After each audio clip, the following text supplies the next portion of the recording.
Bienvenue au Café de la Vérité. Aujourd'hui, je vais vous parler un peu de l'enlèvement de l'Église, l'enlèvement des croyants. Et ce qui m'a fait diriger vers ce sujet-là ce matin, c'est sur Facebook que j'avais partagé qu'on serait enlevé avant que l'Antéchrist apparaisse, et il y a une personne qui est venue me dire non, qu'on va connaître l'Antéchrist, qu'on va passer les 7 années de tribulation. Maintenant, ce qui est la vérité, ça s'appelle la parole de Dieu, c'est la Bible. C'est elle qui nous enseigne. Quand on étudie les prophéties, il est très important de regarder les dispensations. Il y a 7 grandes dispensations. Présentement, nous sommes dans la dispensation de la grâce. Donc, la grâce, c'est un cadeau que Dieu nous donne. Ensuite, nous allons tomber dans la dispensation de la foi et des œuvres. Donc, ceux qui ne feront pas partie de l'enlèvement, eux, vont devoir payer de leur vie, reconnaître que Jésus était le Messie, demander pardon, payer de leur vie pour venir nous rejoindre au ciel. Donc, c'est une autre dispensation. Et lorsqu'il dit qu'il y en a des nombreux qui vont souffrir, qui vont être tués et tout, oui, il y en a présentement, mais dans l'autre dispensation, ça va être toujours dispensation de la grâce qui s'arrête à l'enlèvement de l'Église. Vous avez 2 enfants.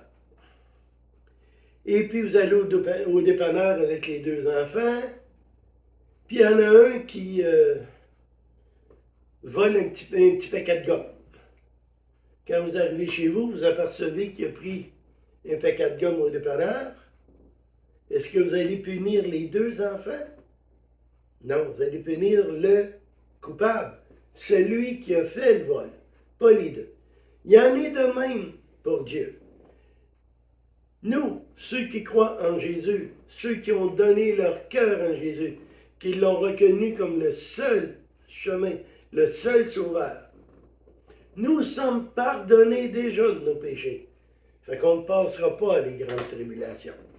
Je vais vous lire un verset dans Apocalypse 3, le verset 11.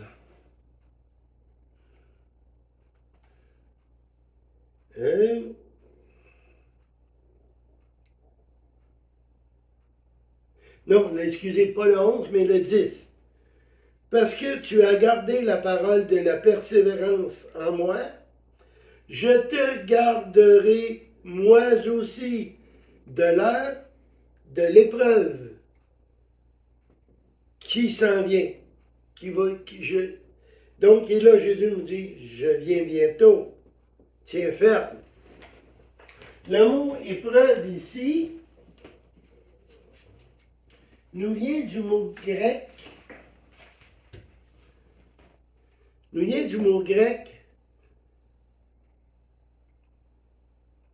Pyramos, qui veut dire une expérience, une épreuve, une tentation.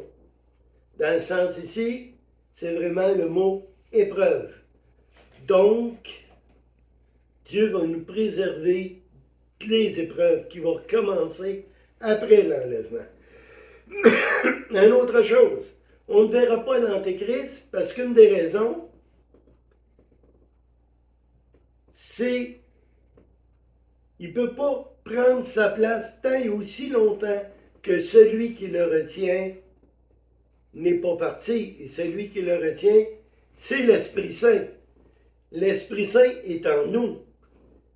Quand on fait la prière de repentance, lorsqu'on se repent, on est sincère, l'Esprit Saint vient habiter en nous. Et c'est lui qui retient. Il faut qu'il parte. Et la seule manière qu'il peut partir, il faut qu'on parte, nous autres aussi. Donc, ne soyez pas inquiets. Si vous avez été sincère lorsque vous êtes reconnu pécheur et que vous avez accepté Jésus comme le seul sauveur, le seul médiateur entre nous et les hommes, vous ne passerez pas les 7 années de tribulation. 7 années qui vont être horribles, terribles, une dictature pire qu'en Corée. Vous ne pourrez plus rien faire de vous-même si vous êtes encore vivant.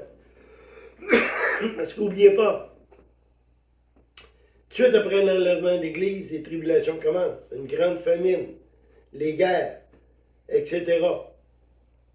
Les 7 trompettes, les 7 sceaux, les 7 coupes vont être en action. Et au bout de 7 ans, là, Jésus revient. Et nous revenons avec lui. Donc, pour revenir avec lui, il faut qu'on ait été enlevé. On revient avec lui pour une autre chose.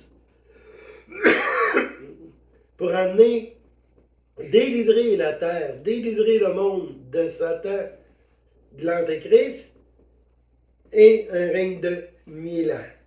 Alors là-dessus, je vous dis, n'oubliez pas de mettre des pouces en l'air, de vous abonner, de partager surtout. On fait ces vidéos pour essayer de vous emmener les gens à la repentance. Donc, partagez aussi que si vous êtes déjà croyant, restez ferme. Restez ferme. C'est important. Le temps achève. Regardez tout ce qui se passe. Hein? Allez parler contre... on ne peut pas les nommer, là. Et vous allez voir que vous ne serez pas chanceux. Hein?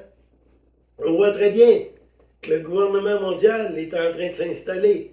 L'argent numérique. Les États-Unis parlent de mettre leurs argent. Il y a certains pays qui l'ont déjà.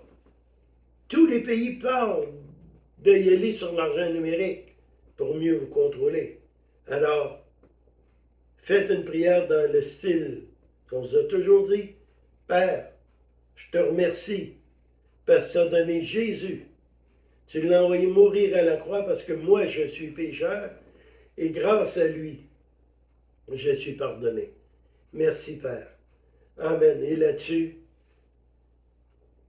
à la prochaine.